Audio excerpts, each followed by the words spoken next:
Aberto, então, os trabalhos da sessão pública de defesa de dissertação de Maria Alice Nogueira Pinheiro, Governando com Juízes, Jurisdição Constitucional e Judicialização da Política. O trabalho teve a minha orientação e eu conto aqui na banca com as honrosas presenças do professor Dr. Felipe Braga Albuquerque, da Universidade Federal do Ceará, quem eu agradeço a presença de estar aqui conosco, e do não menos ilustre, mestre de todos nós, professor Dr. Moraes Filho, aqui do programa de pós-graduação. Eu, na forma regulamentar, passo a palavra a Maria Alice, que disporá de até 20 minutos, podendo eventualmente ser prorrogados por mais 10 minutos, para fazer a sua exposição e depois, em seguida, para a consideração dos membros da banca. Então, Maria Alice, você tem a palavra. Agradeço a presença de todos os familiares da Maria Alice, os colegas aqui de mestrado, né, alguns já mestres, aliás, né, outros doutores, né, e outros mestrandos e doutorandos, sejam todos bem-vindos. E, Maria Alice, portanto, você tem a palavra por 20 minutos.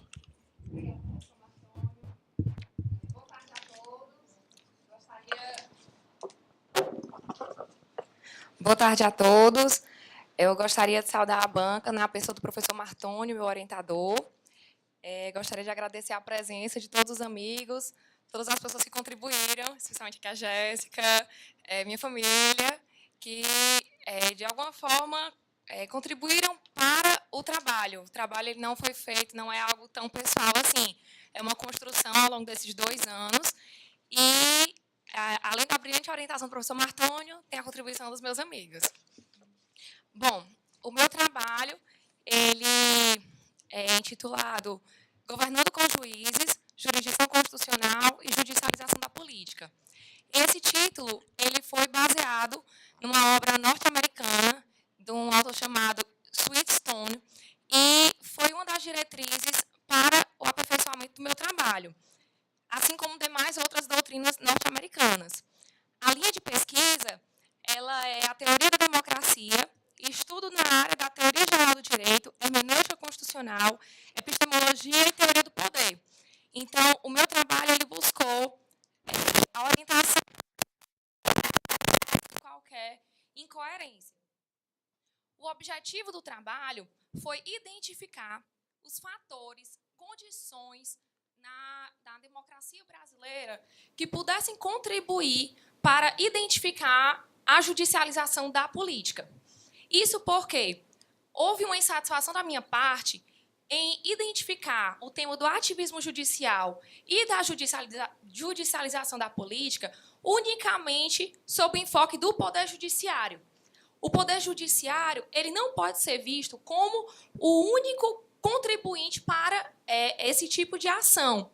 Na verdade, o meu trabalho ele busca identificar as condições que colaboram para que o ativismo judicial e a judicialização da política, como uma ramificação do ativismo judicial, seja visto como uma consequência da pouca efetividade do Poder Legislativo e do Poder Executivo.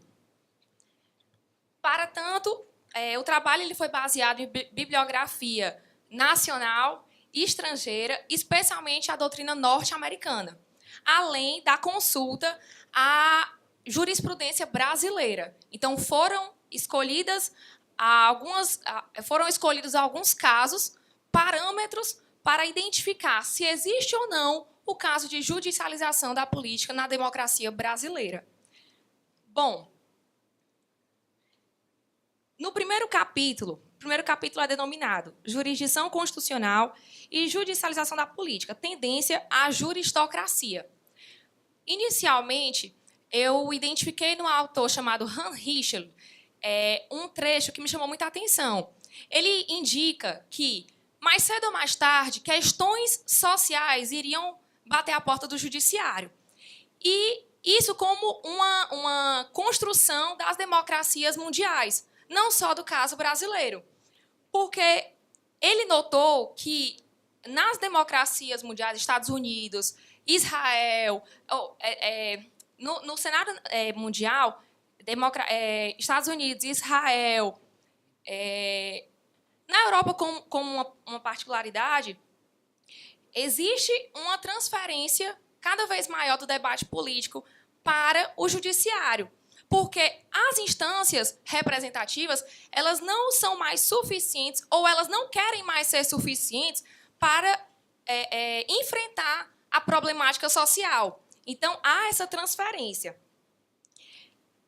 Para construir o meu trabalho, eu tive que fazer um recorte histórico, porque, assim como o professor Felipe demonstrou na minha banca de qualificação, existe muita leitura sobre o tema e cada autor vai identificar um ponto de um marco histórico. Então, eu escolhi os meus marcos históricos a nível mundial e a nível brasileiro. O mundial, eu identifiquei o período entre guerras e o período do estado do bem-estar social. Por quê? A partir do período entre guerras, muitos países estavam desvalorizados, industrialização baixa, e precisaram se reerguer. E uma das respostas a isso foi a resposta legislativa. Houve uma produção legislativa muito grande, especialmente vinda do Executivo. O Executivo passou a mostrar o seu plano de trabalho em textos técnicos. Além disso, esse período, então, essa produção legislativa indica que maiores demandas convergem para maiores direcionamentos ao judiciário para a implementação de direitos. Então, houve um crescimento de direitos no estado do bem-estar social, no período entre guerras, que refletiu maior demanda.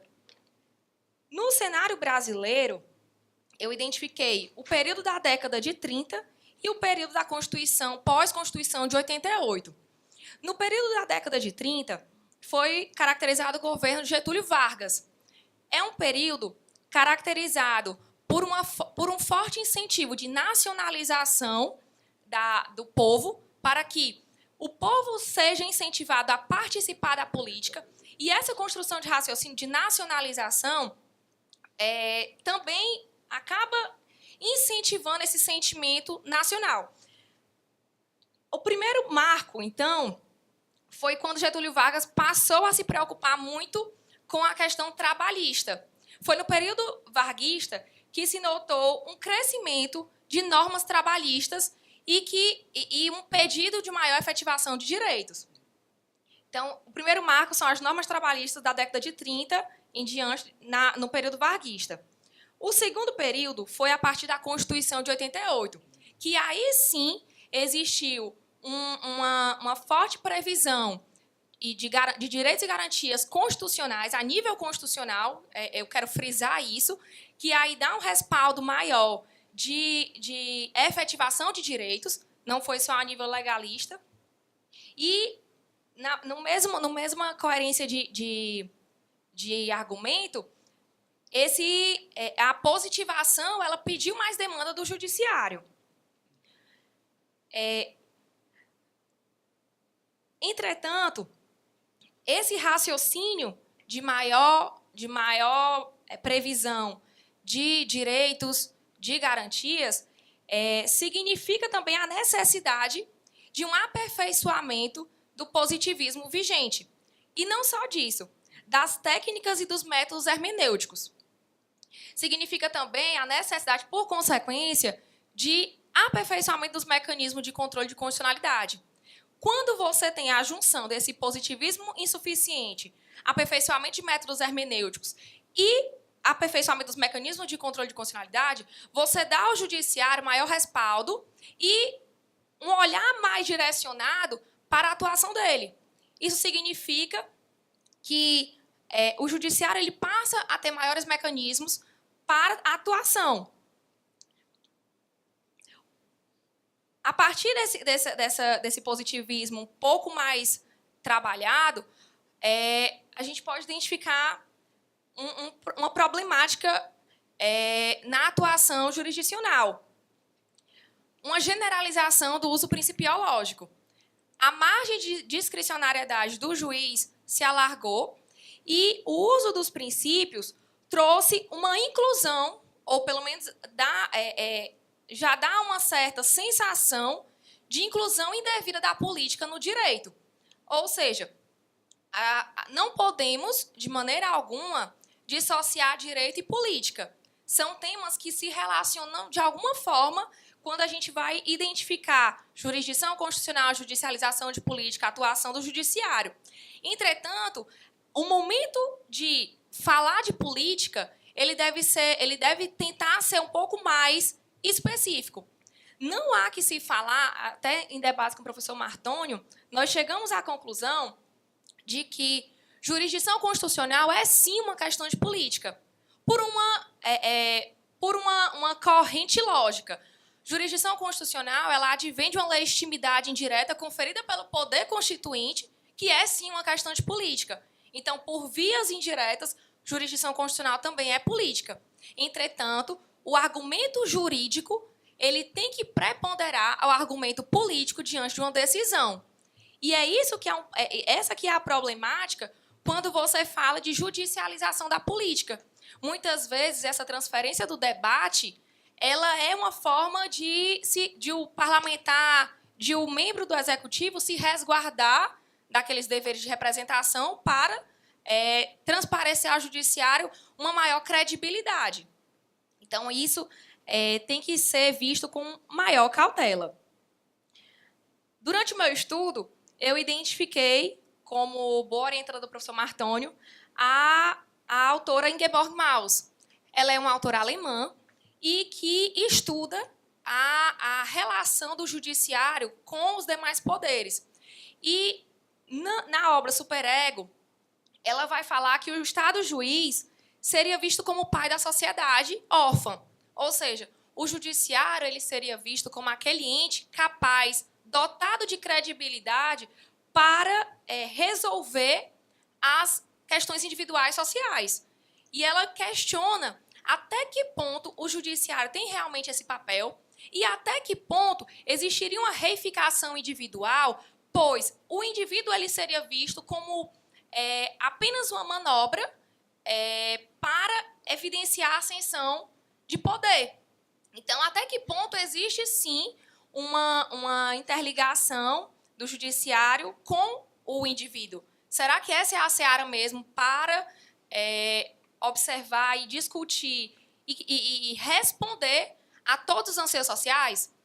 É a partir daí que a gente tem que observar que não é porque existem demandas de cunho...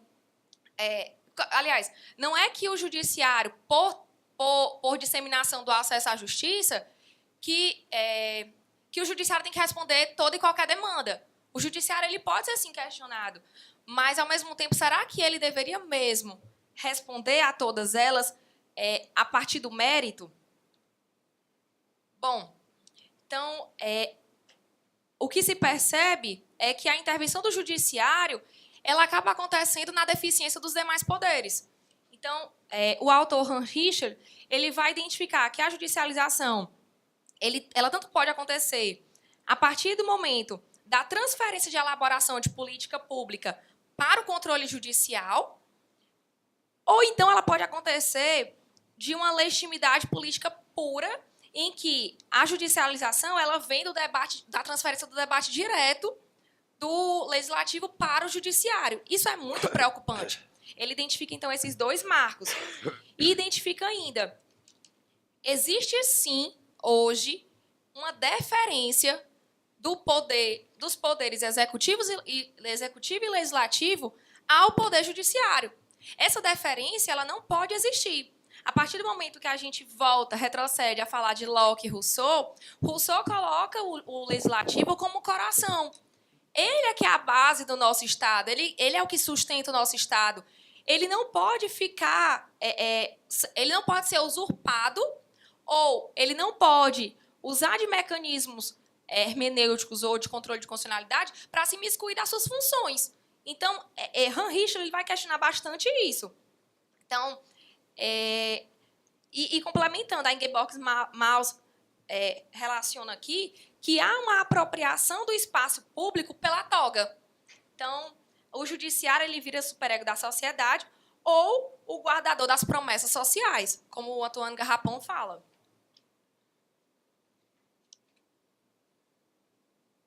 Bom, o próximo passo do meu trabalho é identificar que trata da soberania popular e da jurisdição constitucional. Em síntese, o ponto aqui levantado foi sobre a legitimidade.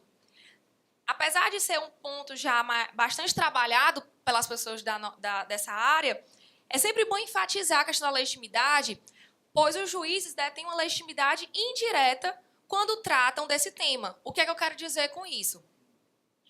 O Poder Constituinte, ele cria as normas, ele foi instituído como o Poder Legislativo, nosso Poder Constituinte foi feito para ser o Legislativo, cria as nossas normas e, a partir daí, dá todo o direcionamento para o aperfeiçoamento e organização institucional do nosso Estado. E o Judiciário ele recebe essas funções de maneira indireta. Ele vai trabalhar a partir do momento, a partir das diretrizes do Legislativo. O que acontece hoje em dia é que o Judiciário ele tem começado a alçar maiores funções quando cria o direito. Então, há um problema de legitimidade aqui. Eu acredito que não deva haver uma superposição de judiciário ao legislativo exatamente por conta da legitimidade indireta. Existe um sopesamento aqui e a legitimidade direta não deve prevalecer a legitimidade direta conferida ao legislador.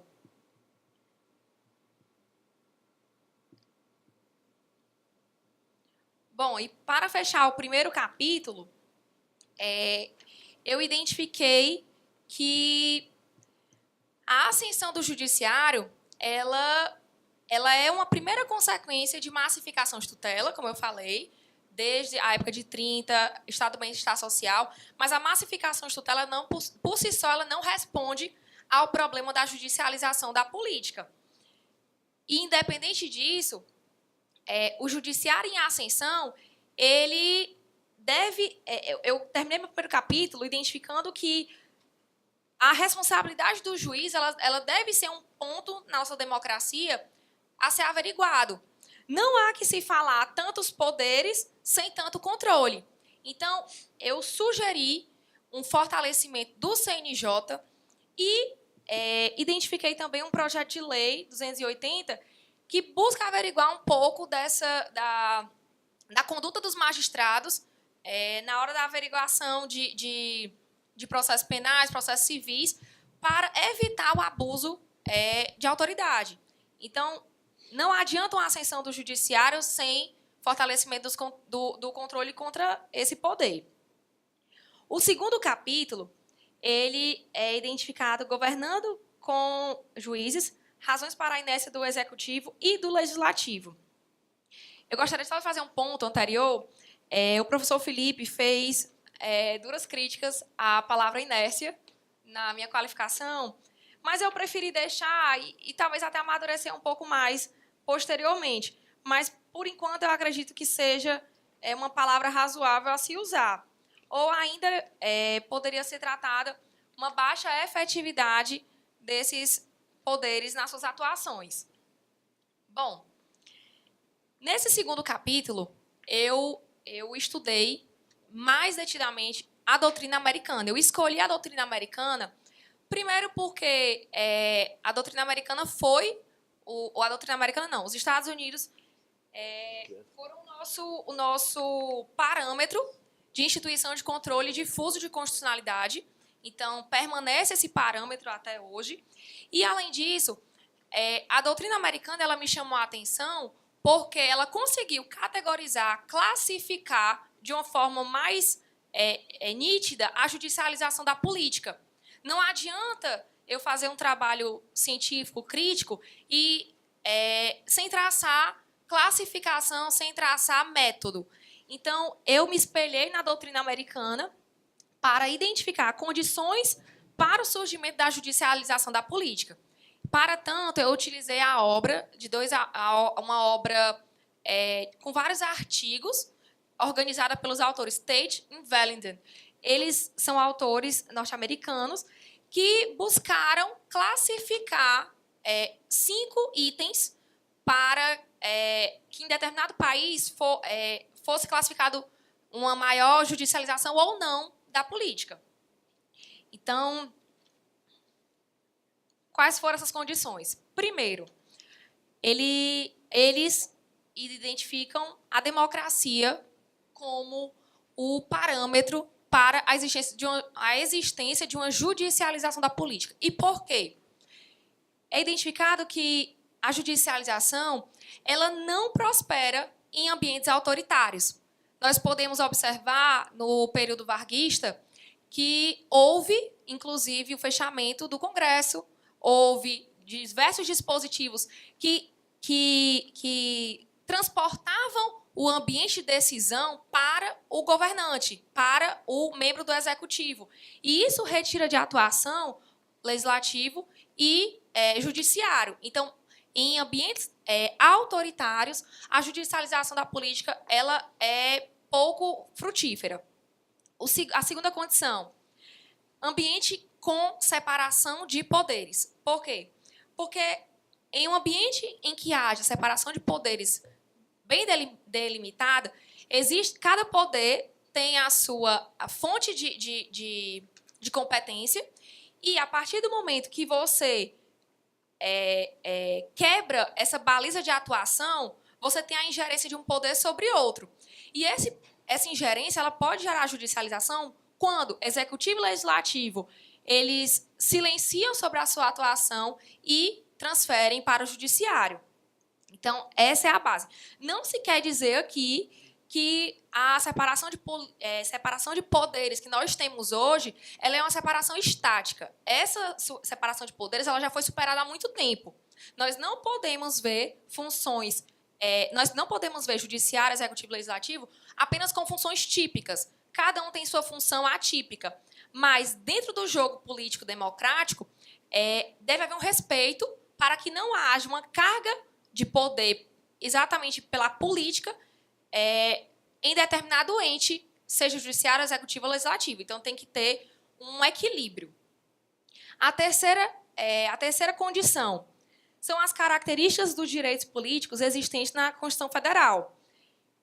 Os direitos políticos eles devem ser estudados em cada país para identificar exatamente quanto cada cidadão tem de poder e interferência no processo democrático.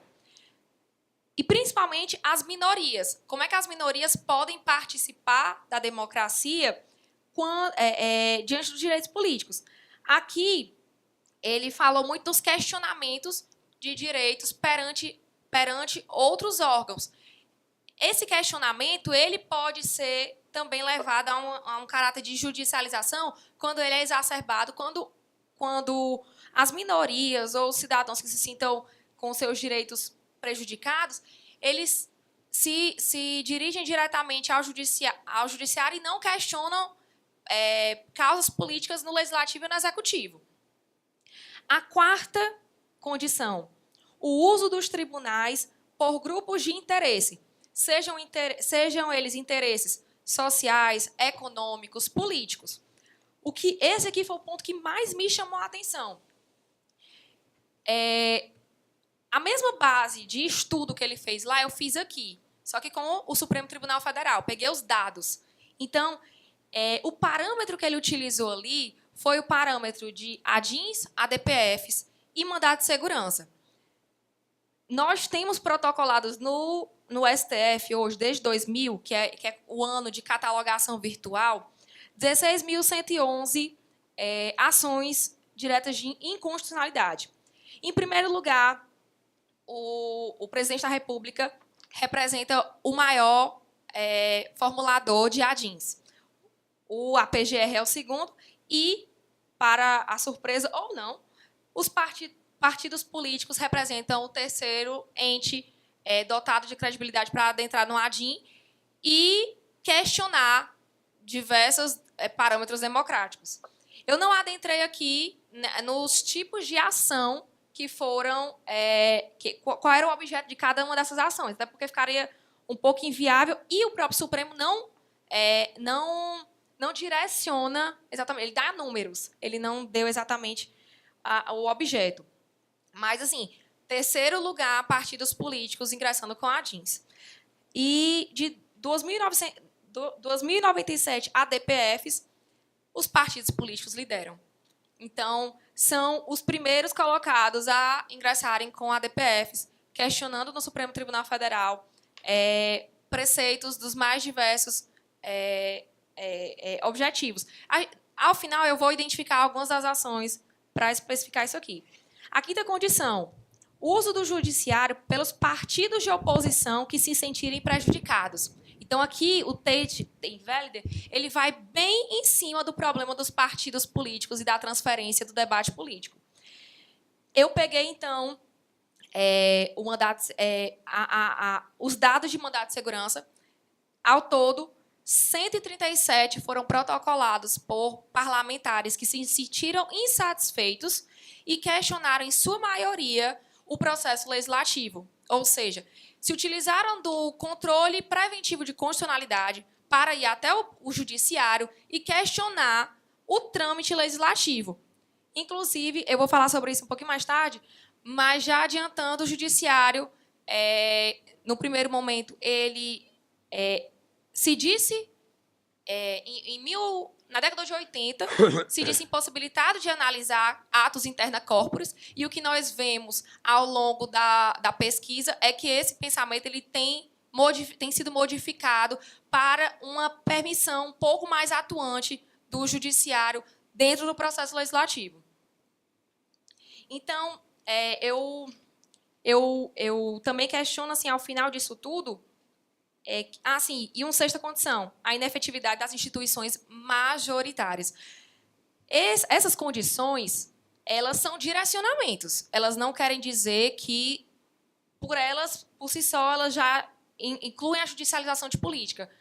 Mas eu acredito que a democracia brasileira ela consegue se enquadrar em cada uma dessas condições que Tate e Invalide colocam como premissas.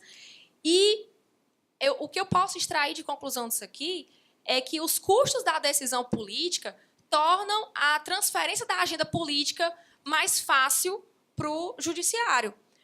Os parlamentares, eles sabem do custo da representatividade, eles sabem do custo que eles têm que ter com os eleitores. E quem é que vai querer ter o desgaste para não ter o voto na próxima eleição? Então, esse custo da decisão ele está sendo maior do que a manutenção no poder. E se nós estamos tratando de uma seara representativa, não tem por que isso aqui está acontecendo. Então, esse é o meu maior questionamento diante... Maria Alice, mais 7 minutos. Ai, professor. Não, pois espera. Eu vou pular, então, alguns pontos aqui e vou direto às decisões que eu queria apresentar para vocês. O meu terceiro capítulo ele foi direcionado para a apreciação de casos que chegaram ao Supremo Tribunal Federal e eu quero explicar para vocês o que foi decidido aqui. O primeiro caso é a DPF 54, que trata dos fetos anencéfalos. Foi proposta pela Confederação Nacional dos Trabalhadores na Saúde, teve como advogado Luiz Roberto Barroso, e o objeto era tratar da antecipação terapêutica do parto no caso de feto anencéfalo, sem que isso cause tipificação como aborto. Ou seja, o Supremo Tribunal Federal foi demandado para que se pronunciasse sobre aborto ou não é a antecipação da gravidez, a antecipação terapêutica do parto, no caso de anencéfalo. E o relator, ele trouxe, foi o voto mais técnico de todas as decisões, ele realmente permitiu a participação de entidades sociais para ampliar o debate e, ao mesmo tempo, foi foi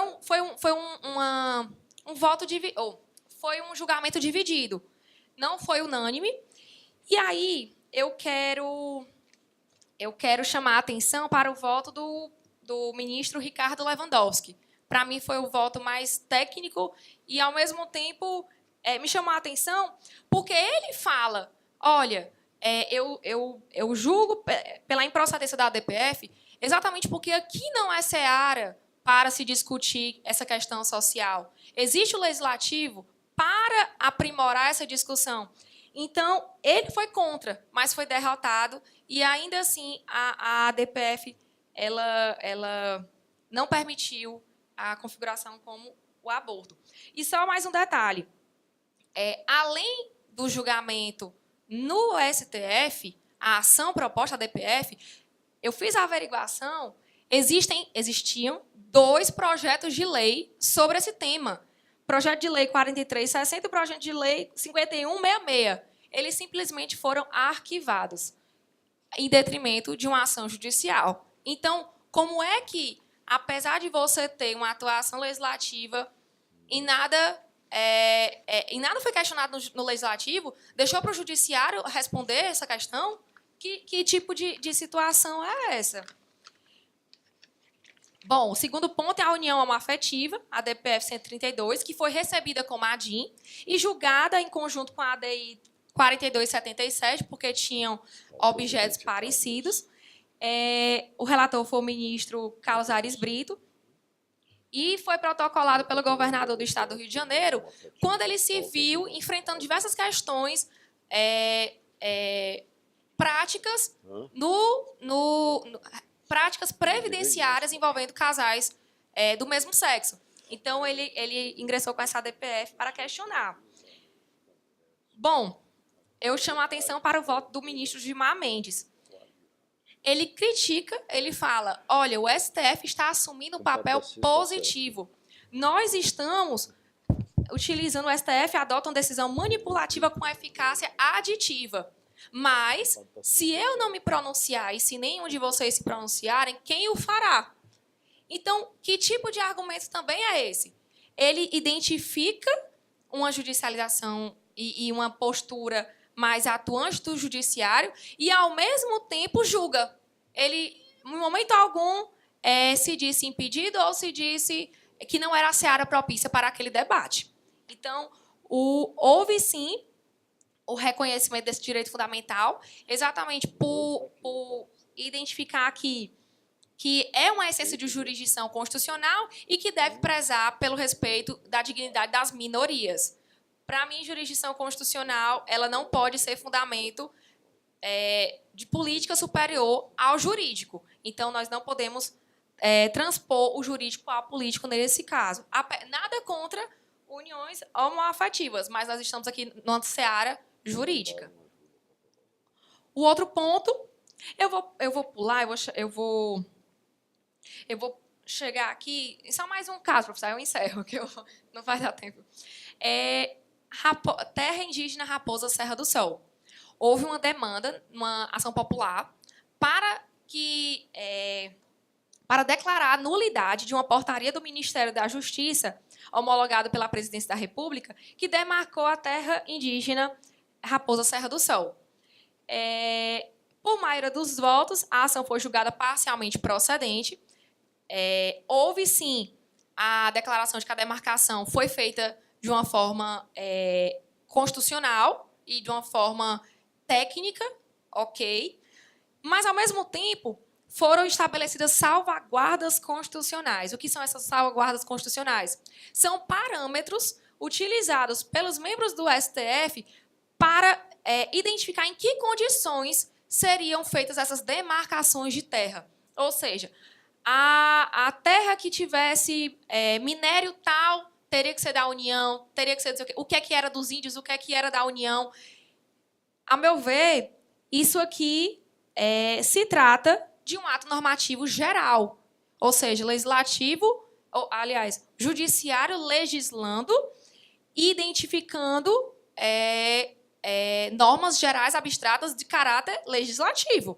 Então, isso não poderia acontecer. Inclusive, houve houve embargos de declaração para que fossem retiradas essas salvaguardas, mas os ministros, especialmente o ministro relator, disseram que essas condicionantes não são ato normativo geral e o STF não estaria legislando, não estaria atuando como legislador positivo.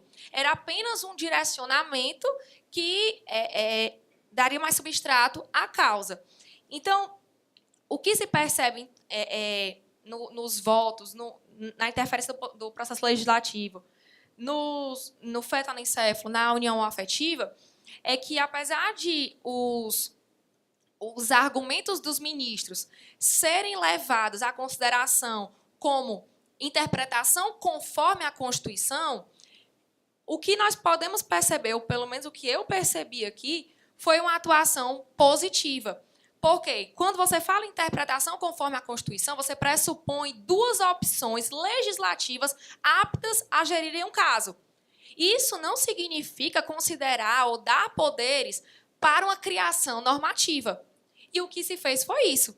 Não houve uma atenção, pelo menos a meu ver, do Poder Judiciário para restringir a sua área de atuação. Então, de uma forma um pouco mais... Eu vou concluir agora. O trabalho evidencia que o problema não é exatamente, por si só, de uma judicialização. Ele parte do pressuposto da inexistência ou da ineficiência de uma boa política. Então, existe sim a transferência do poder do debate político, do legislativo e do executivo ao judiciário, e essa ascensão do judiciário ela não se dá exatamente porque o judiciário quer, mas talvez aqui pelos elementos que eu tenho, por uma contribuição dos demais poderes. Então, parece evidenciar também uma maior atenção a uma representação argumentativa, que o Robert Alex trata na sua obra. Eu discordo, porque ele fala que o judiciário ele detém representação argumentativa para identificar anseios sociais e, pelos fundamentos constitucionais, poder resolver casos. Acredito que não adianta trazer da seara política, transformar em argumento constitucional e resolver um caso social. Acredito que a cadeia não seja exatamente essa, apesar de que tem sido em alguns casos.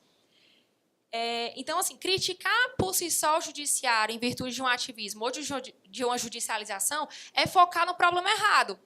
Não adianta só focar nisso, adianta discutir a seara de representação, o que é que está acontecendo com a nossa seara de representação, por que o Legislativo e o Executivo eles têm essa atuação um pouco mais deficitária, esse déficit democrático, porque eu acredito que isso é um déficit democrático, ele acontece porque é o custo da agenda, é o custo econômico, é o custo político. Então, essas foram as situações levantadas, e eu acredito que sim, que eu posso responder isso com um sim. E para finalizar, a decisão correta e justa não necessariamente é a mais popular. Hoje, o judiciário ele tem se evidenciado como um tribunal que quer ser popular. O judiciário não tem essa competência. O judiciário ele garante direitos de indivíduos que estão positivados. Ele não cria e ele não tem essa identificação social como o Legislativo e o Executivo têm. Então, são essas minhas considerações. Passo a palavra para a banca para as argumentações e considerações. Muito obrigado, Maria Alice. Sem mais demoras, então, passo a palavra e agradecendo a presença, passo a palavra ao professor Dr. Felipe Albuquerque para as considerações que julgar pertinentes. Pediria a Maria Alice que atentamente ouça as palavras do professor Felipe para, quando eu lhe devolverei a palavra, as respostas às observações. Professor Felipe. Obrigado, professor Martônio. Queria agradecer o convite feito pela Maria Alice. Dizer aqui que é uma satisfação estar ao lado de meus dois grandes mestres, referências aqui no ensino da pós-graduação, e que eu aprendi bastante e ainda continuo aprendendo, professor Martoni, professor Filomeno. E, enfim, é uma alegria estar aqui. Queria saudar vocês, professor Antônio Jorge, meu colega. E, enfim, vamos aqui para a arguição. Seu tema é excelente, o trabalho está muito bom, tá certo? Eu poderia passar aqui alguns minutos fazendo elogios, mas eu acho que você é uma mulher forte, decidida, não precisa aqui estar passando 10 minutos falando bem do seu trabalho. Saiba que eu gostei bastante, muito mesmo, tá bom? Eu não vou perder 10 minutos falando por que eu gostei dele, ele está muito bem dividido, você enfrentou um tema dificílimo, que na pós-graduação é mais fácil a gente pegar um tema mais claro, e pegar uma coletânea de livros que comentam o mesmo assunto e fazer uma compilação. Você pegou um tema que tem que navegar pela ciência política, pelo direito constitucional, pela hermenêutica, enfim, é muito mais difícil abordar sobre isso, então, parabenizo pela coragem, tá bom? Então, eu vou preferir fazer aqui uma referência às críticas, observações, na verdade não são críticas, né? São observações para que você possa, na sua caminhada acadêmica, que eu sei que ainda vai ser muito longa, você possa, quem sabe, pegar alguma observação e corrigir alguma forma de abordar, porque a gente está tratando aqui como de ciência, sobre ciência, e temos responsabilidade. A universidade ela está com excelente conceituação e temos que primar aqui pela excelência, tá bom? O primeiro ponto que eu acho é que você está cansado é natural você ficar cansado ao fim do trabalho de mestrado. Indico que você termine, faça algumas correções, espere uns 6 meses, depois você relê para corrigir, depois publicar. Você não consegue mais enxergar os seus próprios erros, isso é natural, tá bom? E eu verifiquei que algumas passagens elas são genéricas, né? Fica muito coisa de senso comum, tá bom? Que não pode ter em trabalho científico acadêmico. Pode ter em conversa de WhatsApp, etc. Tá? Foram algumas passagens, pouquíssimas, num trabalho de mais de 100 páginas, você encontrar 10, 15, tá? Foi o que encontrei, mas tem que ser suprimidas, tá bom? Por exemplo, no resumo, na sua segunda oração, é o juiz a quem antes incumbia unicamente a análise de textos legais, por meio de mecanismos hermenêuticos simples, hoje se acobertas de uma responsabilidade de solução de demandas mais complexas. Como se o juiz, antigamente, o trabalho dele fosse fácil, e hoje está muito simples, tá bom? Então, é esse tipo de informação genérica, não é nem um erro grave, tá? Só porque é um trabalho científico, você precisa corrigir, tá bom? E eu não vou referenciar todas, eu deixei anotado, e depois você lê com calma, tá bom? Outro ponto que você falou, que eu fiz duras críticas na sua qualificação. Na verdade, é o meu papel fazer referência, tá bom? E, assim, eu não tenho nada contra você falar que o executivo ele é inerte, o legislativo é inerte, desde que você aponte do ponto de vista científico o que está sendo inerte na sua atividade, tá bom? E eu notei, de modo muito claro, que você parte do pressuposto que o legislativo e o executivo são inertes. Isso já está na sua formação, na sua consciência. É uma teoria que você tirou. Então, assim, você não coloca com dados científicos, até porque você falar de poder legislativo há uma diferença muito grande na atuação do legislativo no município, no Estado e no Congresso Nacional, Câmara e Senado.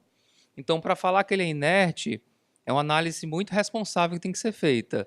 Tá? Inerte no que se refere à fiscalização de orçamento, ele é inerte no que se refere à elaboração à regulamentação de um direito fundamental X.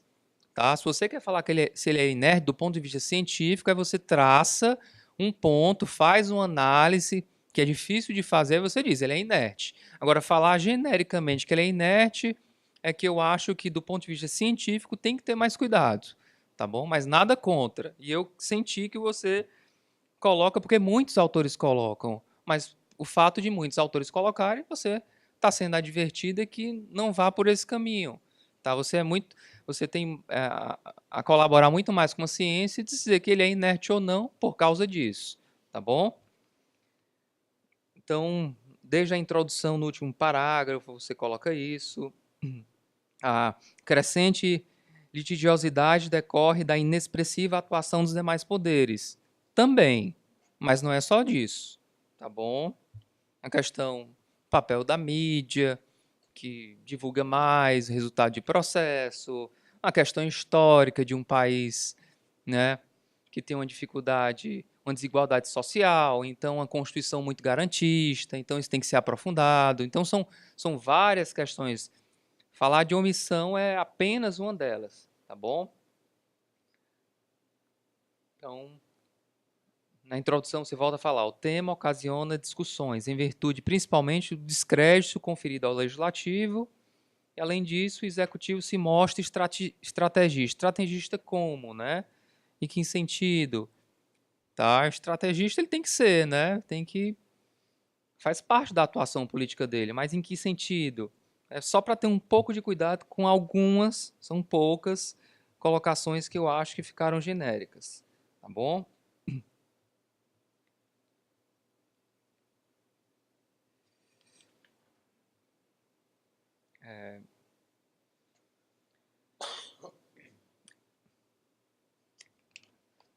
São 3 observações, mas é sobre a mesma questão da inércia, que você repete, então eu não vou ler novamente. Ó, página 21, a mesma coisa, inexpressiva atuação do Poder Legislativo. Então, é genérico, você vai ter que depois, quando for escrever um artigo científico, eu indico que faça isso. Eu vou escolher o papel da Comissão de Constituição e Justiça, que é um tema que você coloca e depois eu vou aprofundar, né? Então, o papel da Comissão de Constituição e Justiça no município de Fortaleza. Quantos projetos passam por ela? Quantos têm parecer? Depois de passar pelo parecer com emenda substitutiva, aglutinativa, volta para ela ou não volta? Tá? A partir daí, quantas leis ou quantos dispositivos são declarados inconstitucionais? Aí uma análise mais clara para você dizer se a comissão é ou não inerte, etc. Para não ficar assim, nós tivemos, você coloca no seu trabalho, uma série de normas declaradas inconstitucionais pelo Supremo. Isso mostra, é uma conclusão muito parcial, tá bom? Para você colocar no seu trabalho, tá? Tenha cuidado. Na página 21, você vai citar o Rousseau e repete ele na página 38, a mesma citação. Tenha cuidado, tá bom? Aí você retira uma das duas.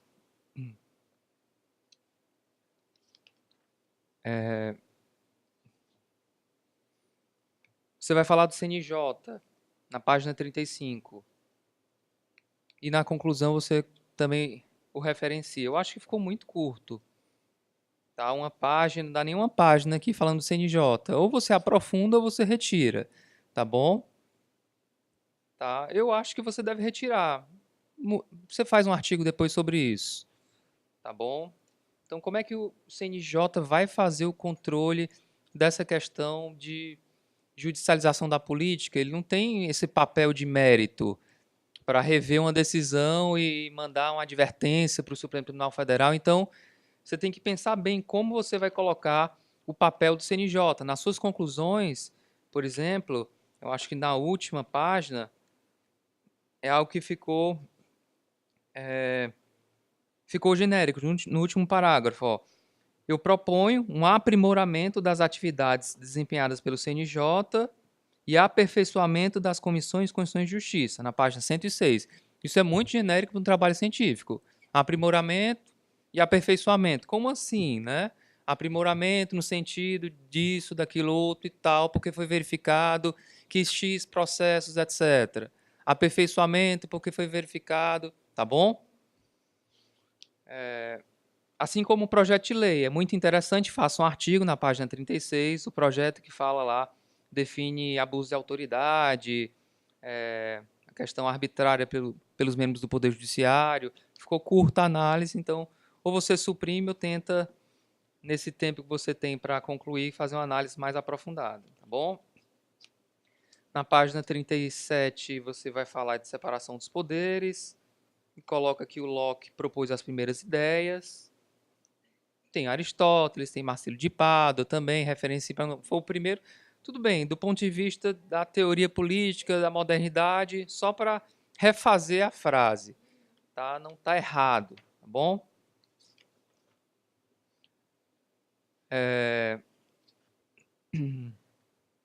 Na página 42, você falou na sua apresentação sobre esses números, né? De ADINs, 8% pela presidência da República, 6% pelo Procurador-Geral da República, um percentual elevado por partidos. Isso tem uma lógica. Você imagina qual seria essa lógica? Eu acho que seria interessante você discutir essa lógica, né? A presidência da República também não pode ficar inerte com uma legislação que vai trazer prejuízo orçamentário. Essa é uma das grandes lógicas de ter esse número, tá? Não é porque o presidente tem esse perfil de ser o controlador e tal. Então, você poderia comentar um pouco mais sobre isso? É uma sugestão, tá? Na página 44, você vai falar aqui do homem político, prudência aristotélica e ética da responsabilidade. Você escreveu muito bem sobre o tema, tá? Só eu acho que o link com a dissertação não ficou tão claro. É você sentar, olhar para o título do seu trabalho e fazer um relacionamento. Em alguns parágrafos você faz, tá bom? Um link com o tema da sua dissertação, que ficou meio deslocado. Tá? Parece que você pegou um artigo que fez da disciplina, colocou, tem relação, mas precisa ainda aprofundar. Tá bom? É isso que eu estou falando. Passe 6 meses sem olhar para o seu trabalho e depois olhe que você vai verificar com mais calma essas observações que eu estou colocando. Tá bom?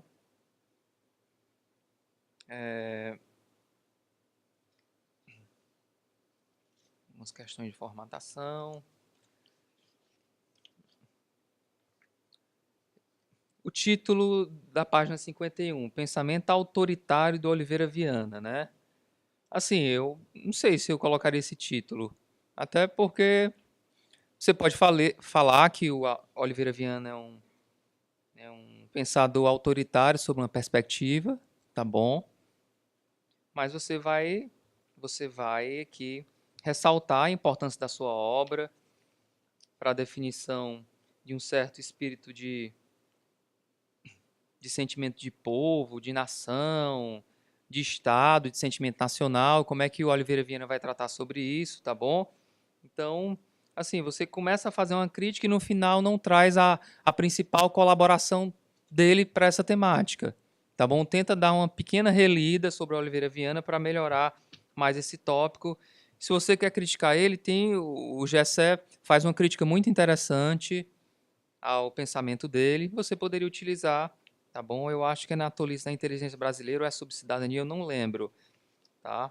Questão do racismo científico, ele vai fazer um pouco da crítica do pensamento conservador, mas não era muito bem isso que você estava aprofundando aqui. Enfim, é uma sugestão.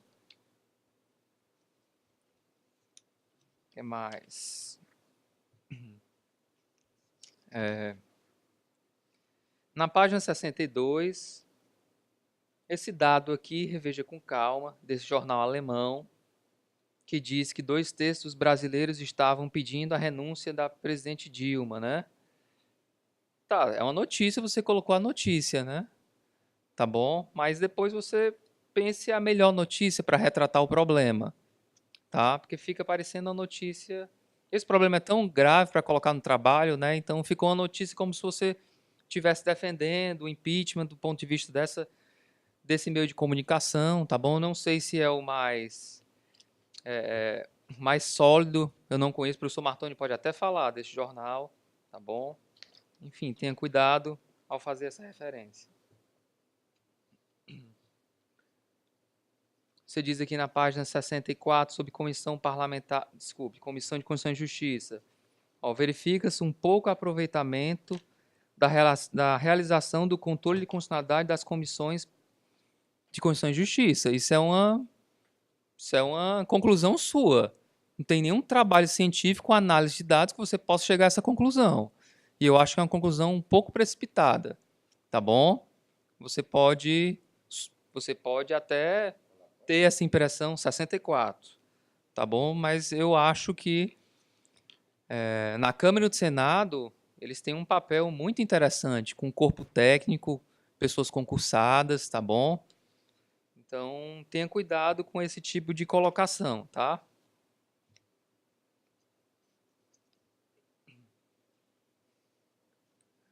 Aquilo que eu falei na página 65. 8 em cada 10 leis foram julgadas inconstitucionais pelo Supremo. Esse dado é muito parcial, né? Tá bom? Em quantos dispositivos? Uma lei de 1000 artigos, um é declarado inconstitucional. Aí isso leva para o cálculo, enfim, parece uma notícia assim, de um jornalista que quer mostrar um caos institucional que não existe. O judiciário fazendo o papel dele e o legislativo fazendo o papel dele. Tá bom? Isso não contribui em nada para resolver o problema da jurisdição constitucional. Tá certo? No que se refere à sua jurisprudência, eu achei muito interessante os julgados que você colocou, mas eu acho que você, assim, na pós-graduação, isso tem que ter uma metodologia clara. Eu escolhi os precedentes com base em palavras-chave tais: judicialização, ato interna corporis, partidos políticos, federalismo. E aqui você pegou sua experiência de casos importantes e fez uma compilação, assim. Então, num trabalho futuro, eu indico que você escolha uma linha, tá? Para não ficar... Aí ficou a sua impressão geral, mas aqui você não tem como traçar o perfil do Supremo Tribunal Federal a partir dessas decisões. Você não pode concluir que o Supremo é assim ou não, porque isso não representa a totalidade do pensamento do Supremo. Ele tem um pluralismo muito grande em matéria ambiental, em matéria de família, e aí você teria que escolher, tá bom, uma linha para falar sobre esse assunto. Em alguns casos, por exemplo, eu até não colocaria, como foi, por exemplo, o caso das cotas, né? Foi unanimidade. Não houve divergência, foi declarado constitucional. Então, assim, a questão da judicialização da política, tudo bem que foi levado ao Poder Judiciário, mas não houve aquele conflito entre legislativo e judiciário. Foi apenas uma confirmação, tá bom? Então, você pode rever esse precedente. Os outros são muito interessantes, tá bom? Só acho que em trabalhos futuros você possa ser mais seletiva e mais, enfim, mais específica, tá bom? Por fim, sua conclusão, eu gostei, mas aquele não é nenhum problema. É porque eu verifiquei também na conclusão, porque você está mais cansada, né? E aí eu verifiquei com maior intensidade a questão de frases genéricas, tá bom? Aí, como é a conclusão, é a parte que geralmente o leitor vai para a conclusão, vai para a introdução, então você tem que ter mais atenção. Mas eu faço aqui as observações e você depois olha, não vou ler uma por uma, tá certo? E por fim, aí aqui é uma crítica dura, viu? Você não pode... Você tem ao seu lado aqui um dos grandes constitucionalistas do país, o professor Martônio Montalverde e o professor Filomeno. Você não pode falar sobre judicialização da política, sobre falar governança judicial e citar um trabalho do professor Martônio. Isso não pode acontecer. O professor Martônio tem uma obra muito, mas muito vasta. Se você tivesse coletado aquilo que o professor Martônio já escreveu de casos em teoria política para colocar aqui na sua dissertação, você ia ver como você teria um norte mais claro, tá bom? Então, para vocês que são alunos da pós-graduação, leiam mais os trabalhos dos seus professores. O professor Filomeno não foi citado. O professor Filomeno tem uma contribuição aqui gigantesca na academia, tá? Escreveu livros e artigos muito interessantes. Escreveu e escreve, né? Escreve, né? Então, na parte... Eu sempre, quando vou para um congresso, o professor Filomeno está por lá, apresentando trabalho com os alunos e tal. Então, ele tem uma obra vasta. Sobre essa temática, ele tem, tá bom? Então, você tem que citar os professores da pós. E aqui são dois... Você citou o professor Nilton, citou o professor Arnaldo, mas tem que citar mais o professor Martônio. Isso não é questão de envaidecer o professor Martônio. É porque é requisito mesmo, né, de análise do programa, tá bom? Vocês tenham cuidado com isso. Referenciem mais os seus professores, tá bom? Porque eles não estão aqui à toa. Não é porque o curso de mestrado está com nota 6, doutorado, não é à toa, porque vocês têm grandes professores, tá bom? Então procure mais referenciá-los, tá bom? E no mais é parabenizar, são apenas sugestões, não é nenhum erro formal de interpretação e tal. Isso você supriu de modo mais do que suficiente um trabalho de mestrado. Eu só tenho a parabenizar você e o professor Martônio pelo trabalho, tá bom? Muito obrigado, professor.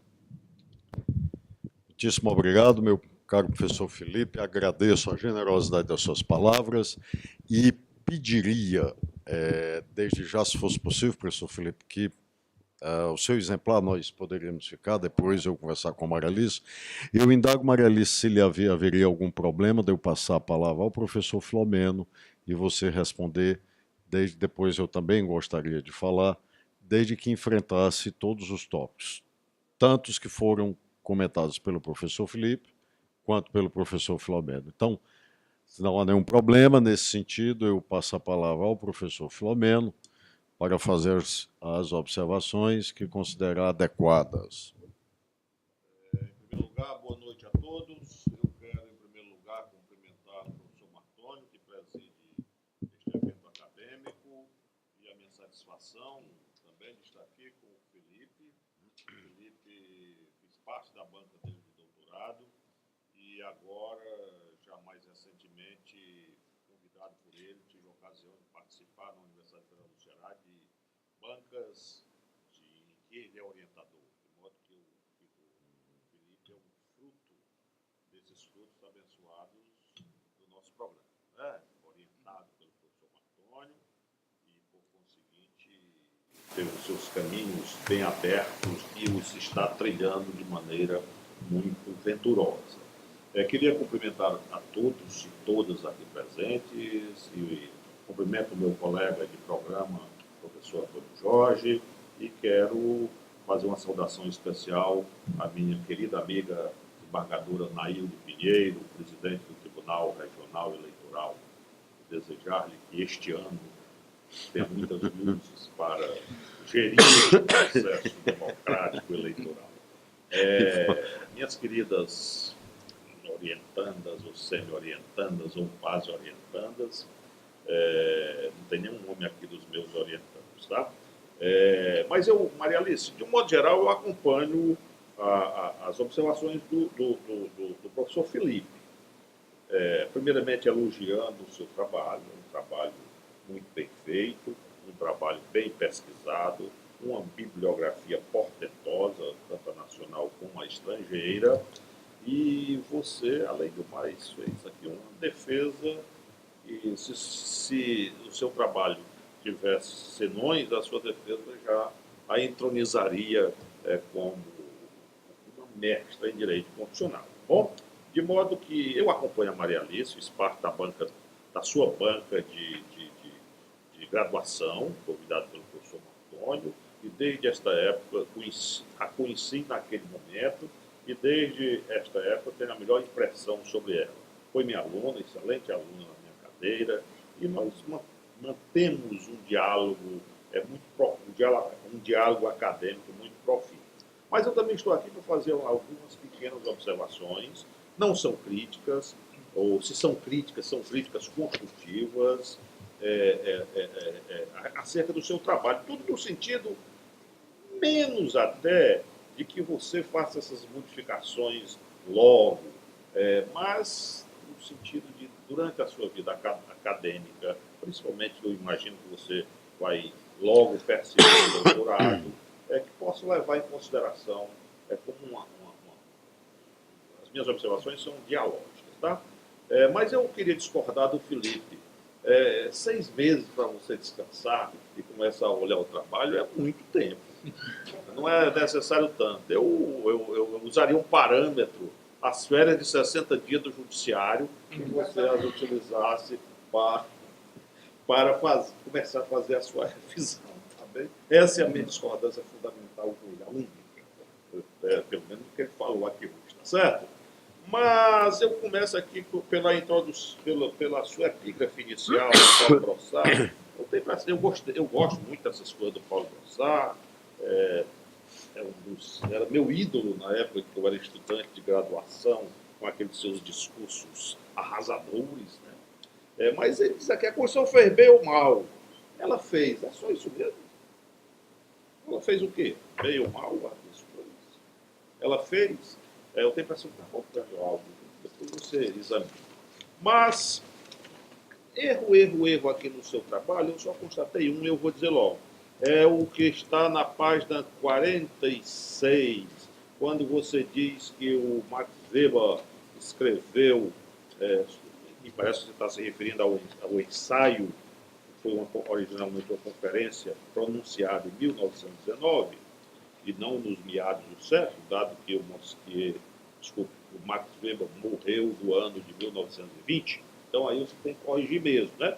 O restante eu quero dialogar com você.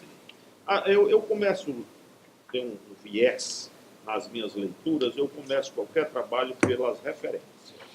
As suas referências, conforme eu disse, estão muito boas, tem uma rica bibliografia, tanto nacional como estrangeira, mas, incorrendo o risco de você até me dizer, mas as referências são minhas, eu coloco o que eu quero, mas eu assumo este risco, né?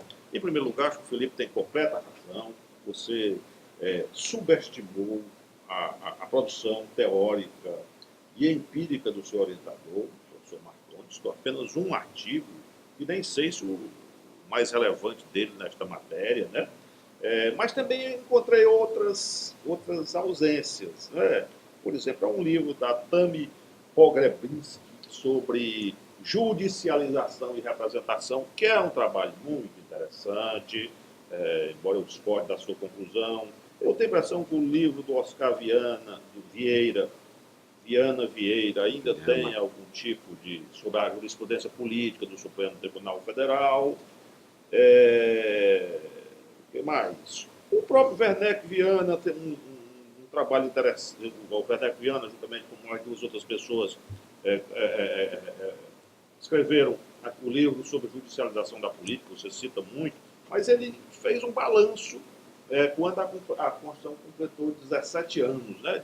E tem um artigo muito interessante, 17 anos de judicialização da política, né? Mas, ao longo do seu trabalho, eu me parece que ouvi um fantasma, sempre, não sei de onde, reclamando, eu não fui citado. Se chama Hans Kelsen. O trabalho deste Jaez sobre governando com juízes, jurisdição constitucional e judicialização da política, até porque você citou repetidas vezes o antípoda na matéria de Hans Kelsen, que é o Cauchy, e não citou o Hans Kelsen, de modo que você cuide citar, porque ele pode pegar no seu pé uma noite dessa. Tá certo. Quanto à bibliografia, é isso. Mas vamos lá.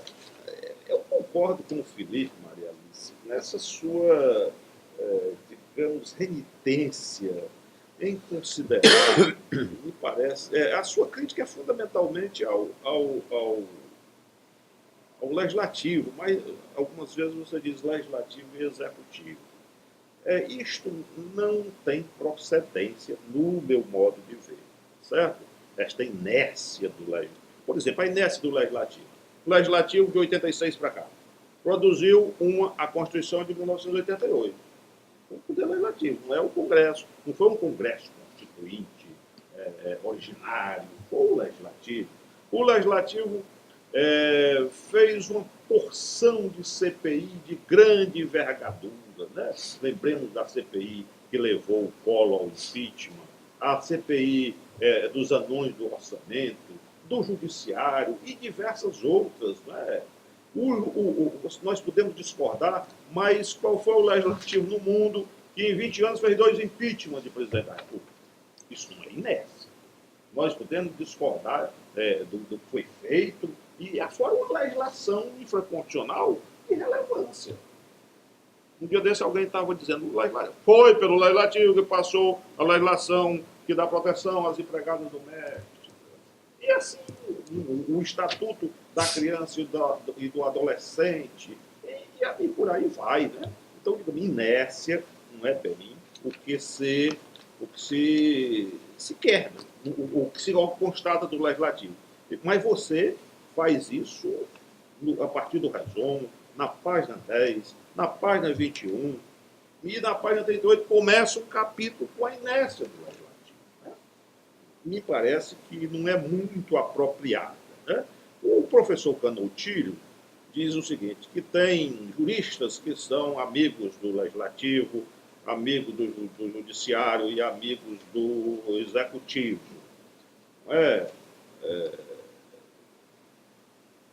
O nosso Oliveira Viana, que se chama de autoritário, era amigo do executivo, né?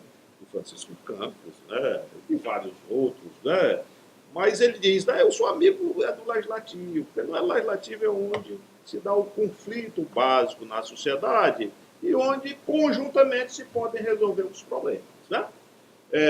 Ou se dão soluções certas ou erradas a problemas. Aí tem uma história do que é ser inerte, o que é ser um poder inerte. Um dos temas da filosofia política é o que é poder, né? O que é poder? O poder é a capacidade de fazer, de influenciar comportamentos, de fazer algo ou deixar de fazer. Deixar de fazer não é inércia. A inércia pode ser calculada. Então, digamos, a gente tem que ter cuidado, por conseguinte, com esta afirmação genérica.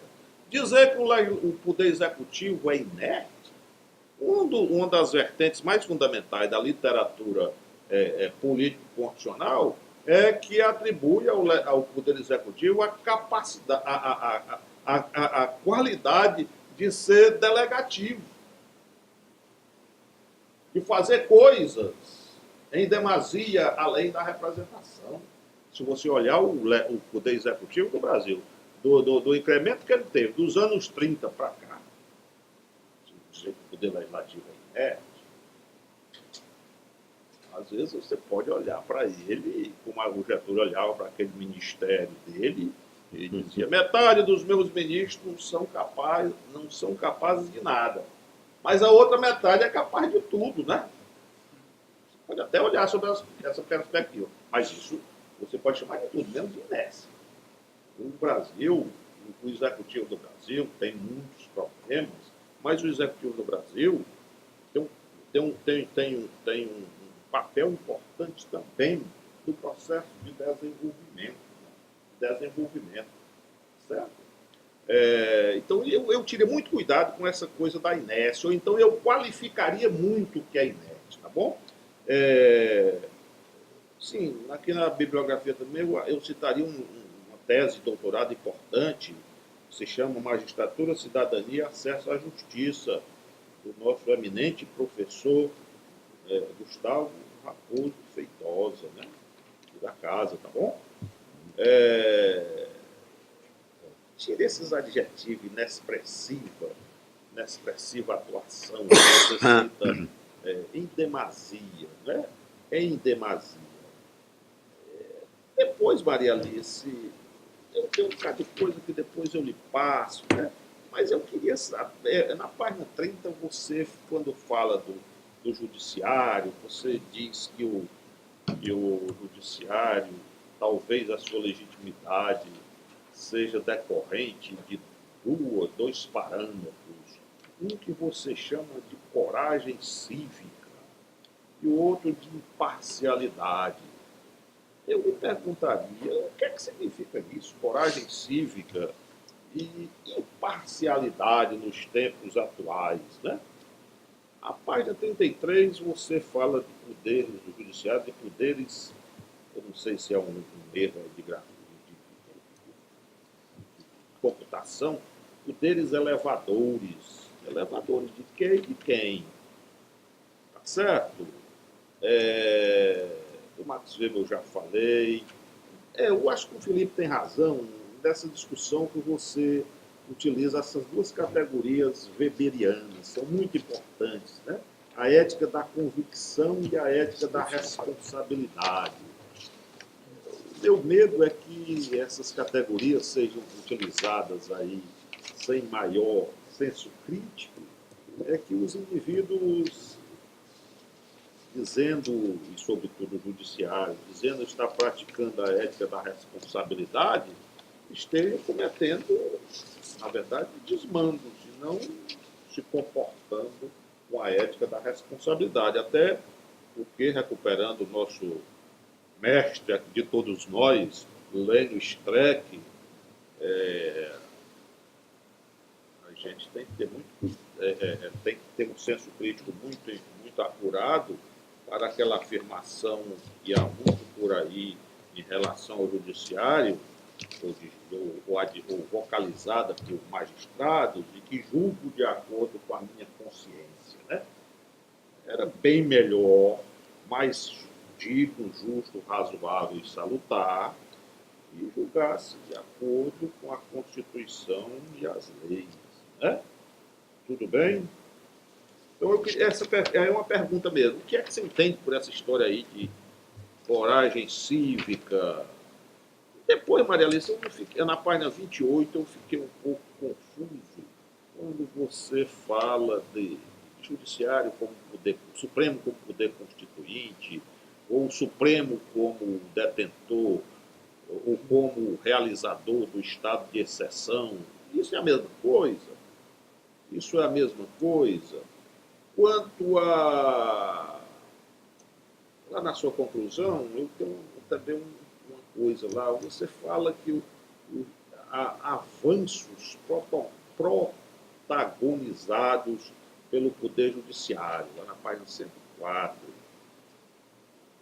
Tem isso mesmo? Se tem, você precisaria ter dito ao longo do seu trabalho quais são esses avanços, né? Porque avançar no ativismo, né, para mim, não é bem um avanço. E a outra é uma dúvida não, é uma coisa minha, né? Você fala que os magistrados odiernos estão dotados do senso de uma hermenêutica constitucional moderna. Um dos meus problemas de crítica maior ao judiciário é exatamente a falta de condição de exercitar esta hermenêutica constitucional moderna, né? Principalmente esta coisa que se chamou a jurisprudência de princípios. Por isso, jurisprudência de princípios exige uma formação sofisticada, multidisciplinar, filosófica, sociológica e não sei o que mais, que eu tenho a impressão que não é bem o que está saindo, o produto que está saindo das nossas faculdades, de um modo geral, do Brasil. Né?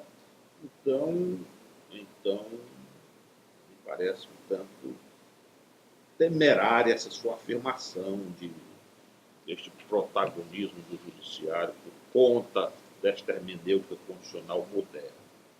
E, finalmente, aqui é uma impressão minha. Ao longo da leitura do seu trabalho, eu notei uma espécie de dúvida hamletiana, aquela de ser ou não ser, eis a questão. Aí você vai dizer, se você achar conveniente, também não precisa dizer, é uma coisa que eu estou dizendo, não é uma pergunta, é apenas você repetir aqui a história do mestre Candotilho. Você é amiga do Legislativo, do Executivo ou do Judiciário? Amiga no sentido aí de ter uma preferência pelos poderes. Eu tenho muitas outras coisas que eu gostaria de discutir com você, de a gente, numa roda de conversa, discutir alguns temas e aprofundar, mas para o cumprimento aqui da minha atividade, do convite que me foi feito, eu acho que já é suficiente. Eu, como disse, já participei da sua qualificação, e o que eu tinha que fazer coisas, mas eu já vi lá, né? Bom, agora eu só queria reiterar a minha satisfação, a minha honra de estar aqui participando deste certame acadêmico e para você dizer logo de antemão que, para mim, você cumpriu até agora todos os trâmites necessários, né? E desejar a você muita ventura na sua vida acadêmica, que eu espero que seja muito profícua. Muito obrigado, professor Filomeno. Eu peço desculpas por me demorar nisso, mas registro aqui com alegria a presença do nosso colega, professor Antônio Jorge. Estávamos numa outra banca até. Hoje foi puxado, né, professor Antônio Jorge? Maria Alice, devolvo-lhe a palavra, depois, claro, eu falarei para as observações do professor Felipe Albuquerque e do professor Filomeno. Bom, primeiramente eu queria agradecer ao professor Felipe pelas contribuições, sempre ricas contribuições, desde a minha qualificação. E, aliás, professor Felipe, eu conheci durante o mestrado e eu fui até a UFC e pedi uma ajuda, porque eu não sabia nem como é que eu ia começar o meu tema. E eu saí da UFC com 1000 livros e 1000 textos avulsos. E, assim, eu realmente agradeço, porque foram muitas ricas, as contribuições foram muito ricas. Bom, sobre os questionamentos, eu agradeço, vou rever essas passagens genéricas, realmente na correria da escrita acaba passando e enfim, tira realmente o contexto científico do trabalho. Agradeço pela indicação dos trechos.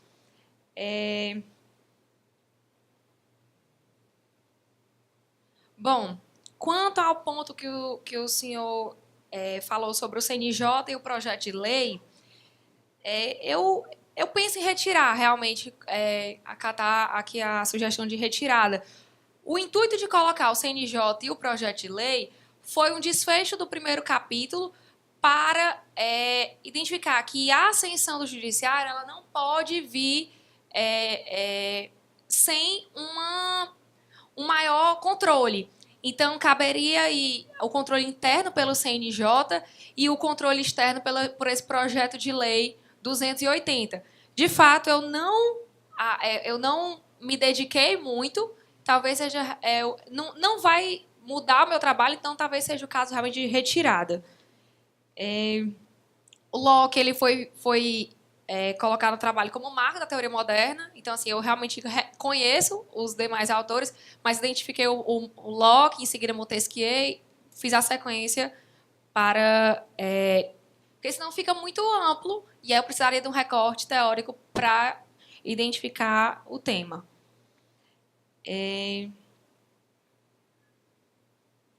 Bom, eu já vou responder aqui a questão da inércia ao professor Felipe, ao professor Filomeno. Eu passei esse tempo todo da qualificação até aqui pensando em outra palavra que não inércia.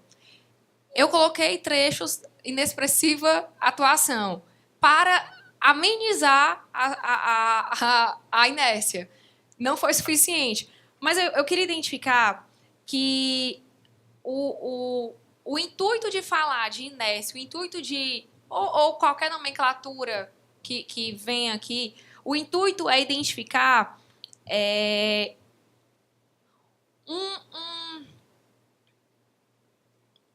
um descompasso entre a atuação legislativa com intuitos sociais e a atuação do judiciário. Então, quando eu identifiquei essas ações, eu cataloguei essas ações, o meu intuito foi identificar e falar um pouco sobre a baixa atuação com compromisso coletivo. Parece que a atuação em muitas demandas legislativas, executivas, elas acabam passando muito pelo cenário, o interesse pessoal. Eu não sei quem foi que citou, mas alguém citou, por exemplo, vasta demanda legislativa no impeachment. Passamos por 2 impeachments. Mas será que o impeachment ele foi mesmo um caso coletivo? Ele foi um intuito coletivo? Ou foi o interesse dos parlamentares pessoais? Em que intuito foi essa demanda? Então, e existem outras demandas na agenda política que elas saem um pouco do corpo social. E eu escolhi, o professor Felipe até questionou o porquê da escolha dessas ações. Eu escolhi um período específico, porque em 12 meses o judiciário se pronunciou sobre anencéfalos, sobre união homoafetiva, royalties do petróleo, cotas raciais, tanto para a universidade quanto para concurso público. Então, esse período 2010, 2011, 2012, 2013, especialmente 2012, ele chama a atenção por essa atuação tão forte do judiciário por demandas sociais. Então, eu escolhi, mas vou especificar na minha metodologia, porque realmente não ficou tão claro o porquê dessas ações. Realmente pareceu uma coisa bem aleatória, mas foi no intuito de enfatizar esse período de tanta demanda no judiciário.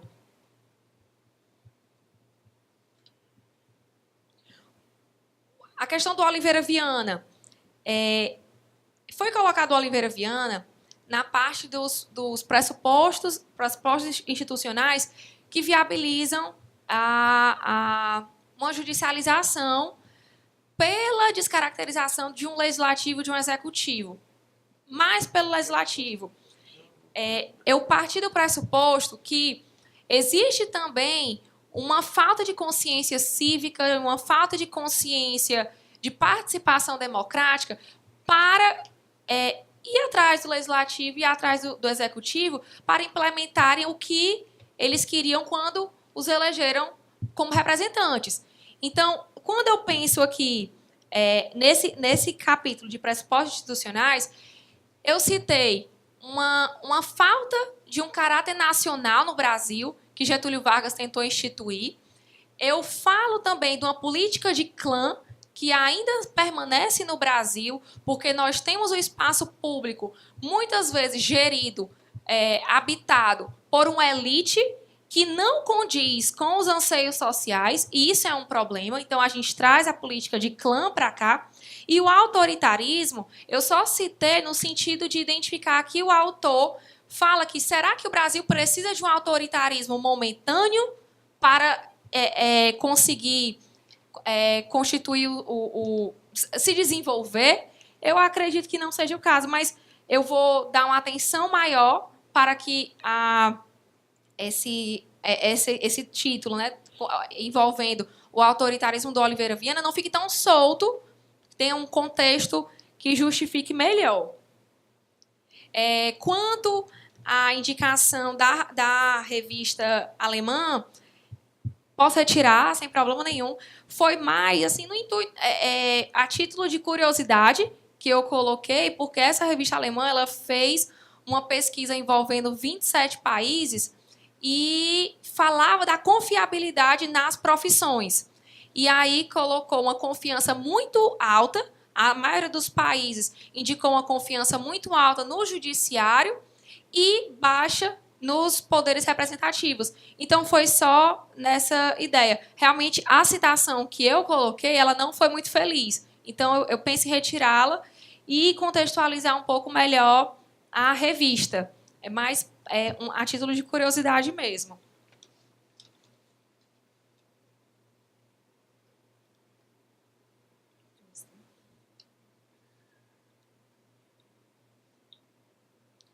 Professor Filomeno, muito obrigada pelas contribuições dos autores. Eu vou pesquisar. Eu gostaria só que o senhor me dissesse sobre Tami, que o senhor... o senhor me manda... Pronto. Perdão pela falta de citação também do senhor e do professor Martônio. Vou realmente... Não, professor, foi uma falha. Eu vou dar uma atenção maior a isso. Realmente a citação... E aqui, quanto ao Hans Kelsen, também vou direcionar um pouco mais o estudo a Hans Kelsen. Ficou faltando... Eu não o coloquei, porque, na verdade, não foi bem pensado, nem isso. Na verdade, Porque no começo do trabalho eu fiz uma crítica ao positivismo, a uma limitação ao positivismo, e também não quis entrar muito na moldura hermenêutica aqui do Hans Kelsen. Deixa um pouco de lado, mas eu vou retomar, porque acho que enriquece mais o meu trabalho.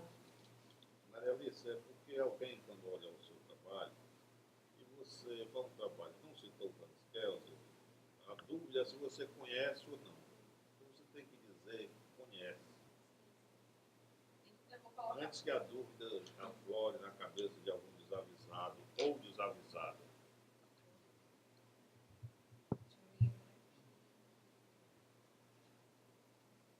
Bom, retomando, é só um ponto aqui da inércia. Eu falei da atuação do interesse coletivo, e aí quando eu citei o Max Weber, foi pensando na divisão de ética de responsabilidade e ética de convicção, que no cenário democrático é importante, e com a devida leitura, que a ética de responsabilidade prevaleça, né, de uma forma um pouco mais técnica. E aqui, às vezes, parece que o interesse privado, em alguns momentos, ele prevalece em relação ao interesse coletivo. Mas vou me aprofundar mais nessa parte aqui, pelo que o professor Filomeno falou. O que é o poder, em prol de quê? A questão da estratégia de cada poder, porque, de fato, isso existe. De fato, é importante ser silente em alguns momentos, é importante ser atuante em outros. Mas, refletindo sobre o tema, essa inércia calculada ela pode trazer um prejuízo democrático muito grande. Porque, se a nossa lógica institucional é por uma via representativa, a inércia calculada ela traz aqui o conflito interesse público e interesse privado mais uma vez. Eu não sei se foi exatamente o ponto que os senhores levantaram, mas a mim, desde que, até na qualificação, o professor Filomeno falou disso, quanto a...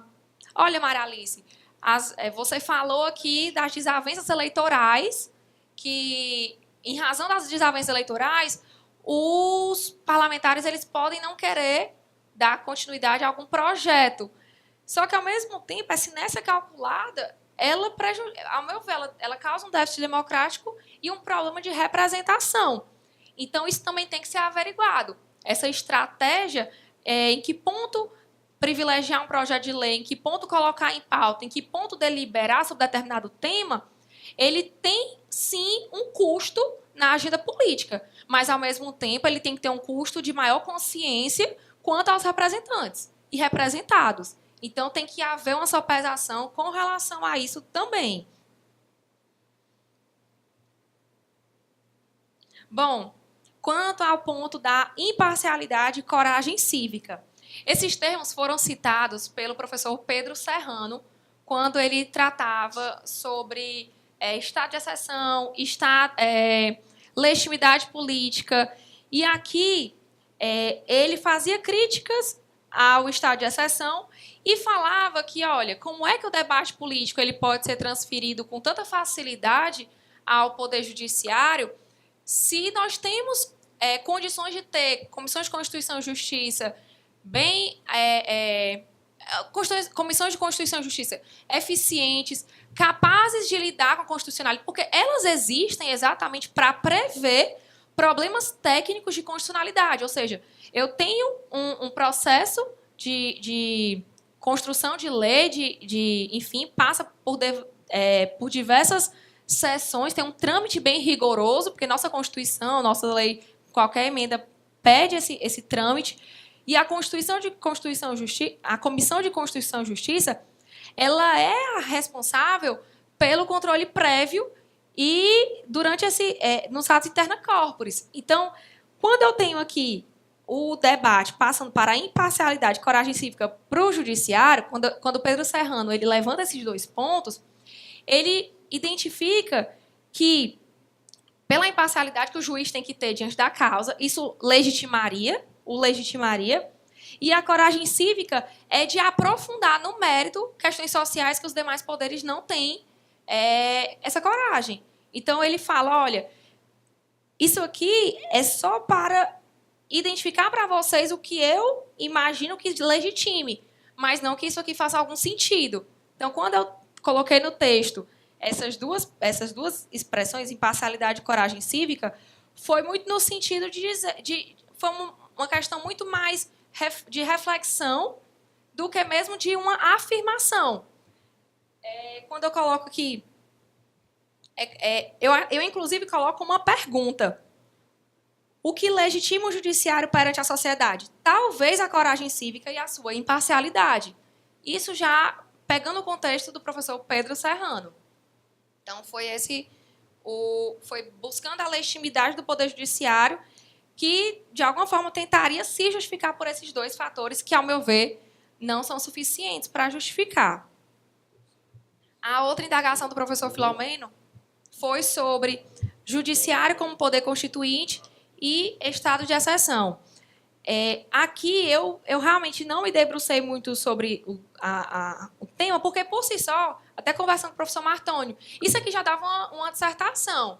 Então, o tema, cada vez que a gente estudava estado de exceção, era uma problemática, porque o tema ele é muito amplo e um trecho que ele não é suficiente. Inclusive, penso em enxugar a minha dissertação para retirar essas passagens e dar um direcionamento mais para jurisdição constitucional e judicialização de política.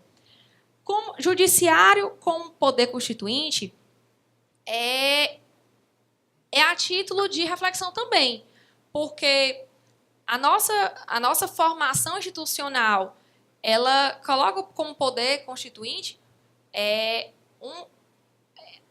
não o judiciário. E a partir do momento que o judiciário ele quer ser um ente dotado de soberania, de criação legislativa, de interferência nos modelos sociais, talvez ele queira criar uma nova seara jurídica. E aí talvez funcionasse como um poder constituinte. É esse o meu raciocínio. Não que eu estou dizendo que ele é um poder constituinte, porque as balizas democráticas que nós temos não permitem esse tipo de definição. Mas já é assim, pensando um pouco nessa atuação do legislativo. Inclusive, a professora Juliana Diniz tem um livro que questiona o povo, e aí ela fala muito sobre o judiciário, ela faz um contraponto de quem seria esse poder constituinte e faz, pela base habermasiana, esse contraponto, judiciário, legislativo, as instituições democráticas conversando e quem seria efetivamente, na prática, esse poder constituinte hoje. Então, esse foi o raciocínio utilizado. Não colocando o judiciário como poder constituinte em si, mas observando a postura dele, talvez essa postura criativa mais atuante direcione para talvez uma usurpação de um poder constituinte para si. Bom, e outro ponto foi os avanços protagonizados pelo judiciário. O professor Filomeno questionou o que seriam esses avanços protagonizados pelo judiciário. Quando eu coloquei essa expressão, eu me referi às ações desencadeadas pelas ADINs, pelas ADPFs, que eu preciso reconhecer que houve, sim, uma melhoria social, apesar de achar que o meio não foi o correto. Então, eu não posso silenciar aqui e dizer que não foi um ganho social o que aconteceu. Eu só acho que a instituição que decidiu, que enfrentou o tema, talvez não seja condizente. Então, quando eu falei avanços protagonizados pelo judiciário, é que o reconhecimento de direitos, o reconhecimento de garantias, ele é importante, mas ele não é suficiente quando ele não se justifica por si só, e ele não é suficiente quando você está diante de uma separação de poderes sólidas, de um cenário democrático e de um cenário de transferência deliberada de política para o jurídico. E, por fim, professor Filomeno, me filio à corrente russaniana, sou amiga do Legislativo, ou pelo menos tenho tendência aqui a ser, e todo o trabalho ele foi construído, apesar de citações do Executivo, a ênfase maior é para ser dada aqui da relação judiciário-legislativo. Então, uma crítica maior à construção de como tem sido feita essa construção de relação judiciário-legislativo. E, sim, tenho tendência a ser amiga do Legislativo. Satisfeitos, professor Felipe, professor Filomeno? Bom, eu só vou fazer algumas observações e queria registrar, né, Maria Alice, já acompanho há algum tempo e, evidentemente, não tenho como outra coisa não dizer além do talento e da dedicação da Maria Alice. E eu queria, meus caros professores, só fazer algumas observações sobre o que foi dito, a fim de assumir a responsabilidade, que não é da Maria Alice, mas mais do orientador, relativamente a alguns tópicos, e como, por exemplo, a questão da inércia, não é, que foi o principal ponto dito por um e por outro observador. Quando nós falamos nessa palavra, na verdade, eu concordo, nós temos que reformular isso, Maria Alice, né, depois das críticas dos colegas, mas eu gostaria de explicitar aos amigos que apenas se deu na seguinte perspectiva. Estes assuntos, que são assuntos candentes na sociedade, na verdade, o legislativo, não a exemplo de outras sociedades, achou mais cômodo, por exemplo, não se imiscuir nessa decisão. Nós temos, por exemplo, por incrível que pareça, nós temos evangélicos que são a favor da união homoafetiva. E nós temos pessoas de esquerda, abrigadas em partido de esquerda, principalmente no PT, mas que possuem vinculações com o setor da igreja que são contra a união homoafetiva. Ou seja, esse tema inverteu as coisas, então, para estes representantes, para não se prejudicarem nos seus eleitorados, ele disse, é melhor você cuidar disso, que você não precisa de voto e eu preciso. Então, em vários, por exemplo, união homoafetiva, interrupção da gravidez de fetos anencéfalos, este é um tema, a exemplo do que, por exemplo, nos Estados Unidos se tinha. Nós tínhamos deputados democratas de alguns estados do Sul que, por conta dos seus eleitores, eles eram contra a segregação, mas não queriam votar para não se expor perante seu eleitorado do Sul. E a mesma coisa na questão do aborto, né, nos Estados Unidos, quando a Suprema Corte decidiu. Então, foi pensado nessa perspectiva que, apesar de haver uma vasta atuação, como bem lembrou o professor Filomeno, do Poder Legislativo, nesses temas reparava-se esse retraimento. Então, eu assumo a responsabilidade também, junto com a Maria Alice, pela crítica, porque foi nesse sentido que nós pensamos.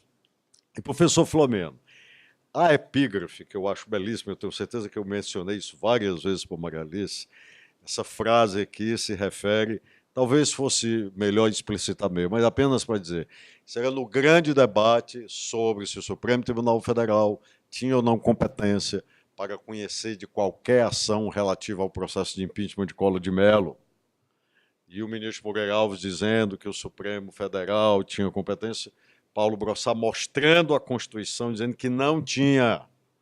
E aí ele lança isso, ele diz, a Constituição fez certo ou fez errado, fez bem ou fez mal? Eu não sou poder constituinte. Eu não estou aqui para dizer, eu tenho que cumprir o que a Constituição diz.